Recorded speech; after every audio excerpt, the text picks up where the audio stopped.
Hey everyone, and welcome back to my kitchen.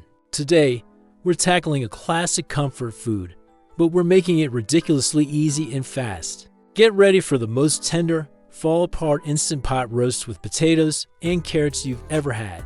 This is a complete, one-pot meal that tastes like it's been slow cooking all day, but it'll be ready in a fraction of the time. Let's get started. First up, our star player, a beautiful 3-pound chuck roast. The marbling on this cut is key because as it cooks, that fat will render down, making the meat incredibly juicy and flavorful.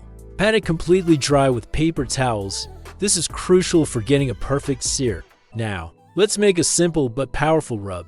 In a small bowl, mix together a tablespoon of garlic powder, a tablespoon of onion powder, a teaspoon of dried thyme, a teaspoon of smoked paprika, and a generous amount of salt and freshly ground black pepper.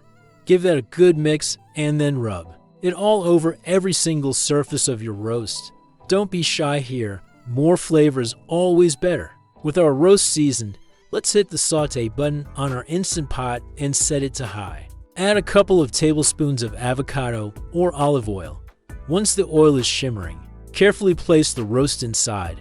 We're going to sear it for about 3 to 4 minutes per side. You're looking for a deep, golden brown crust. This step, called the Maillard reaction, builds a massive foundation of flavor that you just can't get otherwise. It's what makes the difference between a good roast and a great one. Once all sides are beautifully browned, take the roast out and set it aside on a plate for just a moment.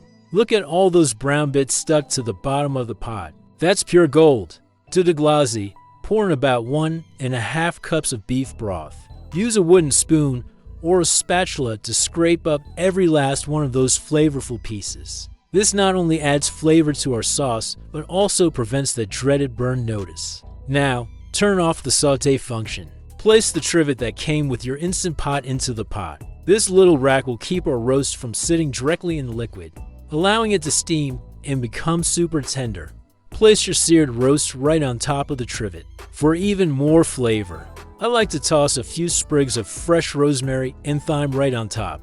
Now, it's time for our veggies. I have about 1.5 pounds of baby potatoes and 4 large carrots that I've peeled and chopped into large 2-inch chunks. It's important to keep them big so they don't turn to mush. We're just going to scatter these all around the roast, right into the beef broth. Secure the lid on your Instant Pot. Make sure the valve is set to sealing. And then we're going to pressure cook on high. Set the timer for 60 minutes. Yes, just 1 hour for a perfectly tender pot roast. Once the 60 minutes are up, let the pressure release naturally for at least 15 minutes. This is a vital step. A quick release will make the meat tough, so be patient. After 15 minutes, you can carefully do a quick release for any remaining pressure. Open the lid and just take a moment to appreciate that incredible aroma. Carefully remove the roast, potatoes, and carrots to a serving platter. The meat should be so tender, you can shred it with a fork. But wait, we're not done. We're going to turn that amazing liquid in the pot into a rich gravy. Remove the trivet. In a small bowl, whisk together 2 tablespoons of cornstarch with about 1/4 cup of cold water until it's smooth. This is our slurry. Turn the Instant Pot back onto the saute function. Once the broth is simmering, slowly whisk in the cornstarch slurry. Keep whisking for a couple of minutes until the gravy thickens up beautifully. Taste it and add any extra salt or pepper if it needs it. And there you have it, a complete, gourmet quality pot roast dinner made in one pot with minimal effort. Look how juicy that meat is. Pour that rich, homemade gravy all over the roast and vegetables. This is perfect for a Sunday dinner or any night you're craving some serious comfort food. Thank you so much for cooking with me today. I hope you give this recipe a try. If you do, let me know how it turned out in the comments below. Don't forget to like this video and subscribe for more easy and delicious recipes every week. Happy cooking!